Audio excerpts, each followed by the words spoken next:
নমস্কার। বেশ কয়েকটা দিন ভিডিও দেওয়া হয়নি, কারণ আমি কলকাতাতে নেই। এই ছুটিতে একটু ব্যাংকক এসেছি। আজকে একটু সময় পেলাম। একজনের কোশ্চেন দেখলাম যে মডেল টেনেন্সি অ্যাক্ট চালু হয়েছে কিনা। মডেল টেনেন্সি অ্যাক্ট চালু হয়নি, এখন West Bengal premise tenancy act 1997 সেটাই চলছে। আর মডেল টেনেন্সি অ্যাক্ট ওয়েস্ট বেঙ্গলে যতদিন ভোট হবে, যাদের ভোটের সংখ্যা দেখে আর ওয়েস্ট মডেল টেনেন্সি একটা আনবেন না গভর্নমেন্ট, কারণ এখানে ভোটটা আসল। সুযোগ সুবিধে আইনের কাদের যৌক্তিকতা এখানে খাটে না। মডেল টেনেন্সি একটা আনলে ভাড়াটেদের অসুবিধে হবে, যেহেতু ভাড়াটেদের ভোট বেশি, সুতরাং মডেল টেনেন্সি অ্যাক্ট ওয়েস্ট বেঙ্গলে চালু হওয়ার সম্ভাবনা কম।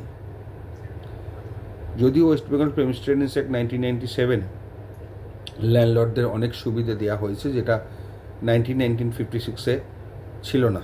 1956 অ্যাক্টে হেরিডিটারি টেনেন্সি ছিল, 1997 অ্যাক্টে হেরিডিটারি নেই।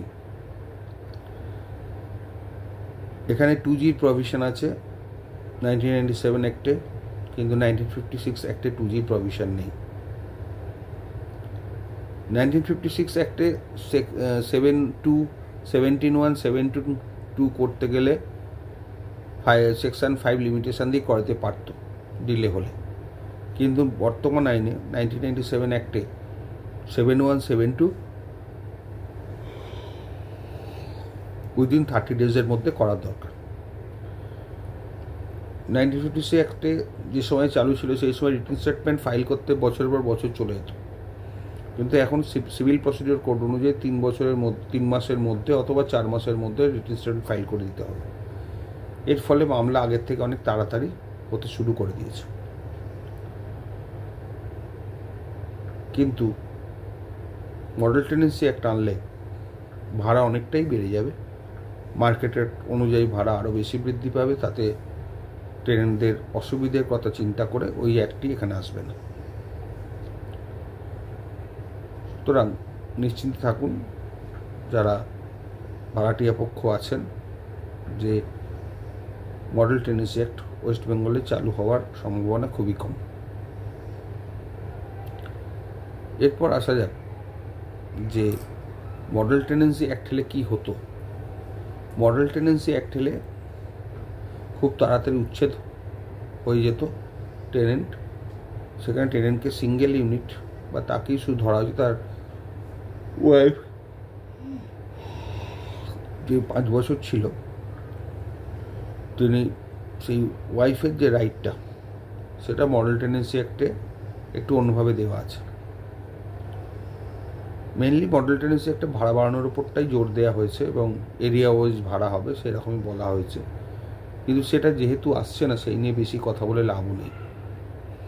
যখন আসবে তখন আমরা দেখিয়ে দেবো কী ক্ষতি হচ্ছে বা কী ভালো হচ্ছে। এত আগে থেকে এগুলো নিয়ে ভেবে লাভ নেই। যাই হোক, যেহেতু গ্যাংটকে এসছি, তো গ্যাংটকের কথাটা বলি। গ্যাংটক না, যেহেতু আমরা থাইল্যান্ডে এসছি, ব্যাংককে এসছি। ব্যাংককের কয়েকটা জিনিস খুব ভালো লাগলো দেখে। প্রথমে দেখলাম, যখন ব্যাংককে আমরা এলাম, ফার্স্ট আমরা গেলাম বিগ বুদ্ধাস। সেখানে এত সুন্দর ব্যবস্থাপনা, বুদ্ধের বিভিন্ন মূর্তি, বিভিন্ন উপাসনালয়, সেখানে বুদ্ধের আরাধনা হচ্ছে।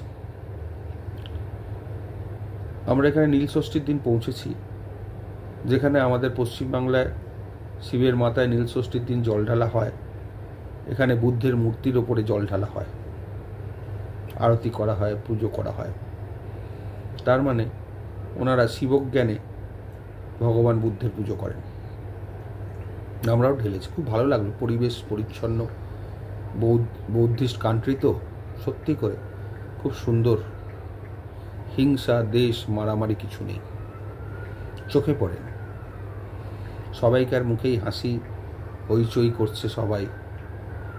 আমরা যে সময়টা এসেছি, আমাদের ওয়েস্ট বেঙ্গলে চৈত্র সংক্রান্তি, আর এখানে বলে সংক্রান।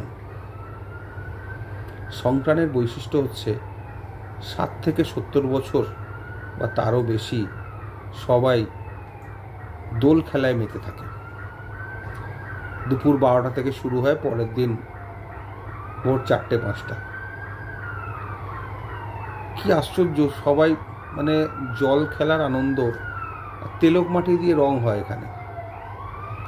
60 থেকে 70 গাড়ি গাড়ি করে সবাই দোল খেলতে আসছে। বড় বড় পিচকিরি, বন্দুক টাইপের পিচকিরি, যেন মনে হচ্ছে যুদ্ধ হচ্ছে, ওর গায়ে জল দিচ্ছে, ওর গায়ে জল দিচ্ছে। সারাক্ষণ চলছে হই চই আনন্দ, কোনো খামতি নেই, কারোর মুখে কোনো দুঃখের লেশ মাত্র নেই। এটা চলে প্রায় দিন 20-25 ধরে। রাস্তা পুরো জাম। এবার জল এমনি জল নয়, বরফ গোলা জল প্রত্যেকের গায়ে দিচ্ছে, সবাই এনজয় করছে। ভাবা যায় না এই রকম অনুষ্ঠান আমাদের ওয়েস্ট বেঙ্গলে হবে। প্রথমেই তো পুলিশের রেস্ট্রিকশান, এই সময় থেকে এই সময়, তারপর নোংরামি তো আছে। কিন্তু এখানে বিশ্বাস করুন, এত স্বল্প পরিমাণে ড্রেস পরে মহিলারা বেরোচ্ছেন, ছেলেরা বেরোচ্ছে। 60 থেকে 70, কোথাও কোনো অসভ্যতা, কোথাও কোনো নোংরামি নেই, যেন এটাই খুব ন্যাচারাল।